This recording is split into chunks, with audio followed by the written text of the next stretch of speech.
Yes, hi. This is Mark. Is that École Secondaire, St. Albert Catholic High School?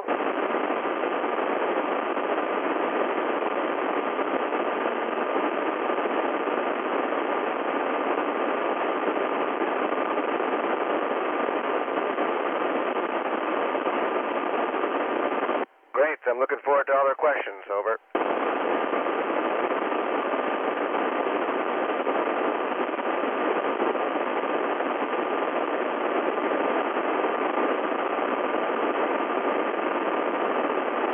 Well, we got here a little over 2 days ago, and I guess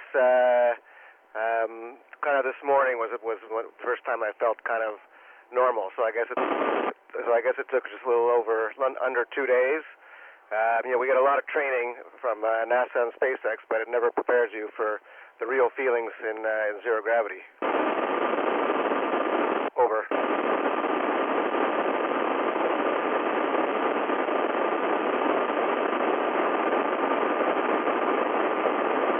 Hi, Katja. I didn't actually worry too much about space radiation because the ISS has protective radiation shielding, and we're only up here for 10 days or so. So I wasn't too worried about that. I'm more worried about space debris hitting the station, and I'm more worried about, not anymore, of course, about launch, because that went fine. But I guess I'm now worried about re-entry a bit. But I'm not worried too much. If I was worried, I wouldn't be doing this. Over.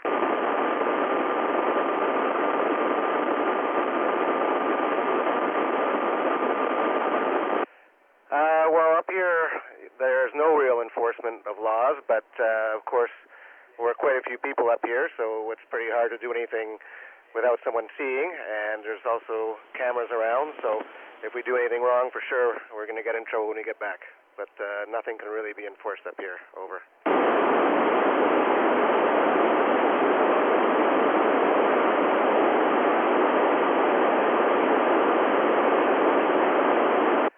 No, we're not.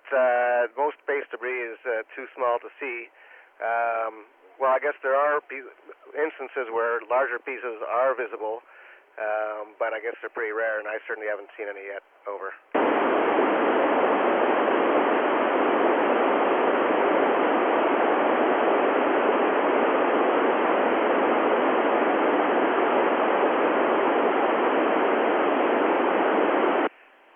Interesting question. I had to ask this one before we got on here, and solar flares do, in theory, pose a threat to the ISS. But the good news is that because of the monitoring systems on the ground, they're able to see when those solar flares are going to happen and warn the ISS crew, and then they move to a more protected area to sort of weather the storm. Over.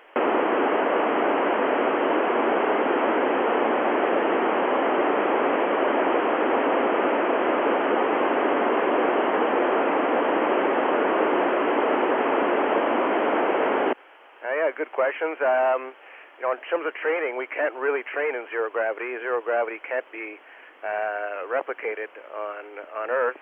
It can be simulated through a type of flight called a parabolic flight, where the plane goes up in the air and then drops down, straight down, and for a few minutes you free fall with the plane and experience about 30 seconds at a time of zero G. But otherwise, you can't really train in zero G. So it was a really completely new feeling and disorienting, and as a result, I definitely felt some space sickness. And fortunately, we had some medication to get over that, and now today I'm pretty much normal. Over.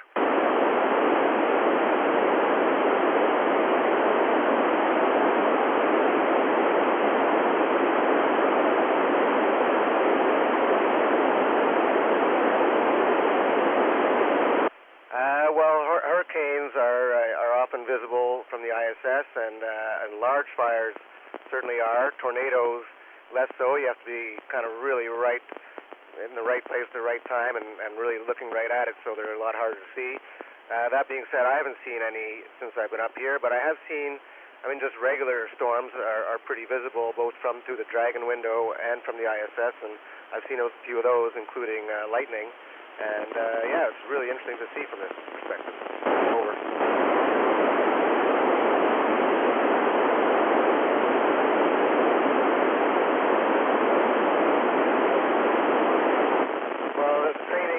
arrived in mid-September, so that's a little over 6 months ago.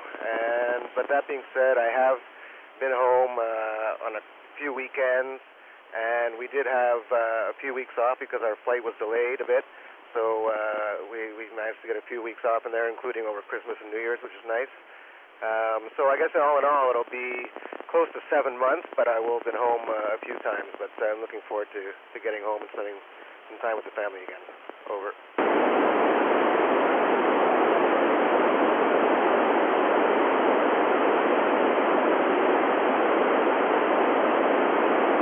Yeah, that was something that I was wondering when I started this whole journey as well, and we were very happy to find that, they were expecting us, so they knew we were coming, and we actually had the chance to meet them. This is Crew 3 that's up here now, and we had a chance to meet them before they launched in last September, and they were great then, and when we arrived on Saturday, they gave us a really warm welcome, and it was really nice, and they're excited to see us, and they're excited to be part of this historic mission. Over.